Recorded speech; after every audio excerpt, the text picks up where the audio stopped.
हमारे देवी देवता इतने ताकतवर नहीं थे, उन्हें श्राप देना चाहिए।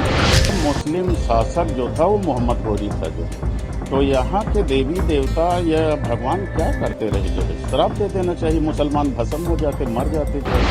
समाजवादी पार्टी का विवादित बयान देने का मामला थमने का नाम नहीं ले रहा है। एक तरफ इंद्रजीत सरोज तो दूसरी तरफ रामजीलाल सुमन जमकर बयानबाजी करते हुए दिखाई दे रहे हैं। आज सुबह रामजीलाल सुमन द्वारा हिंदुओं के डीएनए के बारे में पूछताछ की गई, तो वहीं इंद्रजीत सरोज ने कहा कि अगर हिंदुओं के मंदिर में शक्ति थी तो मोहम्मद गौरी को क्यों नहीं साफ दिया। इसके बाद मामला तूल पकड़ गया है। पूरे भारत के कई संतों ने इसका जमकर विरोध किया है। अब लेकिन सवाल ये उठता है, क्या रामजीलाल सुमन, इंद्रजीत सरोज समाजवादी पार्टी में इस तरह के बयान देकर कौन सा नया आयाम लिखना चाहते हैं। देश के प्रधानमंत्री आज 30 जगह पर पूरे देश को चमत्कार दिए हुए हैं। प्रदेश के मुख्यमंत्री योगी आदित्यनाथ देखिए किस तरह से अयोध्या को दिव्य किया है। काशी विश्वनाथ मंदिर हो जाए, अयोध्या हो, मथुरा हो, ये सब भगवान की कृपा से ही है। समाजवादी पार्टियों को, मठ मंदिरों को पच नहीं रहे हैं, चाहे समाजवादी पार्टी हो, चाहे कांग्रेस हो, चाहे बसपा हो, ये सब हर हमेशा राम मंदिर के विरोध करते हुए आए हैं।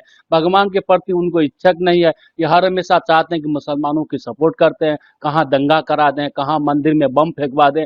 ये समाजवादी पार्टियों और अन्य पार्टियों का एक काम है। भगवान के प्रति कितना ये लोग क्षति कर दें भी है, इस पर भी संदेह है। मायावती जी ने ऐसे ही नहीं लतिया के बाहर किया था। आक्रांताओं के लिए मूर्ति मंदिरों की ताकत कोई प्रश्न नहीं है। इस पैमाने पर अगर देखा जाएगा तो बामियान में बुद्ध की मूर्ति किसने गिराई, नालंदा विश्वविद्यालय को खंडहर किसने किया। अगर शिक्षा शेरनी का दूध है तो वहाँ जो लोग शिक्षा ले रहे थे वो 16 घुड़सवारों के साथ बख्तियार खिलजी ने जब नालंदा विश्वविद्यालय को खंडहर बनाया तो युद्ध क्यों न कर सके। इसलिए ऐसे प्रश्नों से स्वयं को जोड़ना भी मेरा मानना है कि बौद्धिक छल है।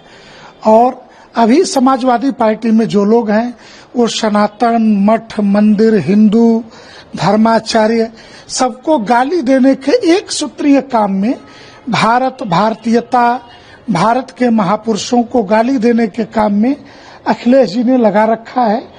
इस प्रकार की गंदी और घटिया राजनीति उनके दल को और उनके पदाधिकारियों को ही मुबारक हो। उनका कहना है कि राम का नारा लगाने से कुछ नहीं होता और यहाँ पे अब भी जो मौजूदा में सत्ता में के मंदिर हैं और बाबा जी खुद विराजमान।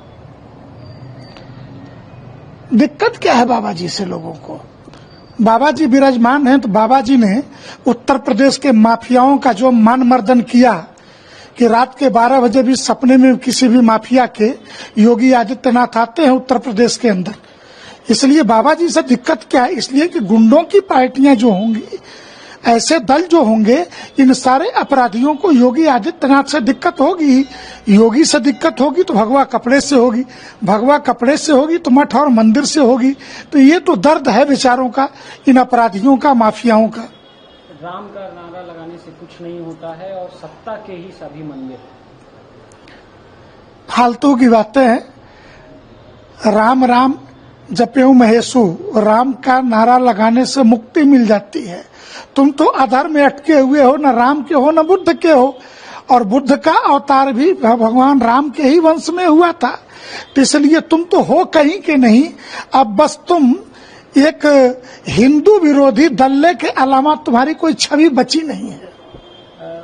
महाराज जी, इस समय जो बंगाल की स्थिति है, हिंदुओं को चुन चुन के उनके ऊपर हमले हो रहे हैं, हिंदुओं का पलायन हो रहा है, कहीं न कहीं बांग्लादेश जैसा हाल और बंगाल का हाल एक ही समान नहीं हो गया है। मतलब ये कह सकते हैं कि बांग्लादेश ही बनता जा रहा है बंगाल। ममता बनर्जी के सपनों में बृहत्तर बंगाल की कल्पना वैसे ही है जिस प्रकार अरविंद केजरीवाल के सपने में खालिस्तान का प्रथम प्रधानमंत्री बनने का सपना देखा था। ममता बनर्जी का भी हश्र वही होगा जो दिल्ली में अरविंद केजरीवाल का हुआ। जहां तक हिंदुओं के पलायन, मुर्शिदाबाद, तो इसको सिर्फ आप एक हिंदू मुस्लिम के दंगे और वक्फ एक्ट के विरोध के रूप में मत देखिए।